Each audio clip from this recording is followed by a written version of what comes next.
మంచిర్యాల జిల్లా చెన్నూరు మండలంలో కిష్టంపేట సమీపంలో గంజాయి సేవిస్తున్న 11 మందిని పోలీసులు అదుపులోకి తీసుకున్నారు. పెట్రోలింగ్ నిర్వహిస్తున్న పోలీసులను చూసి పారిపోతుండటంతో అనుమానం వచ్చి 11 మందిని పట్టుకున్నారు. వారి నుంచి 250 గ్రాముల గంజాయిని స్వాధీనం చేసుకున్నారు పోలీసులు. నిందితుల్లో 2 మైనర్లుగా గుర్తించారు. అంతేకాకుండా గంజాయి సేవించిన 11 మంది 20 ఏళ్లలోపు వారినని పోలీసులు తెలిపారు. గంజాయి మత్తు పదార్థాలు సేవిస్తే ఉపేక్షించేది లేదని పోలీసులు హెచ్చరించారు. పట్టణంలో మేము పెట్రోలింగ్ బయలుదేరి కిష్టంపేట శివారుకు పోయిన తర్వాత అక్కడ మాకు అనుమానాస్పదంగా ఒక 11 మంది అక్కడ భూమికూలు ఉన్నారు. మమ్మల్ని చూసి పారిపోయే క్రమంలో వాళ్ళని పట్టుకోవడం జరిగింది. అంటే వారి దగ్గర నుంచి అండి ఒక 250 గ్రామ్స్కి సంబంధించిన గాంజా వారి దగ్గర నుంచి స్వాధీనపరచుకున్నాము. దాంట్లో నుంచి వాళ్ళ ఒక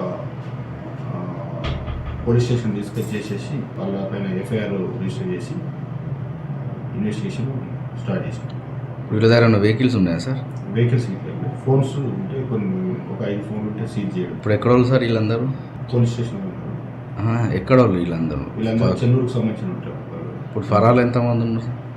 ఫరాలు ఎంతమంది ఉన్నారు? ఒకరు అబ్స్కానిక్లో ఉన్నారు. ఏం పేరు సార్? నందు అంటే అబ్స్కానిక్లో ఉన్నారు. మిగతా చెన్నూరుకు సంబంధించినటువంటి వాళ్ళే.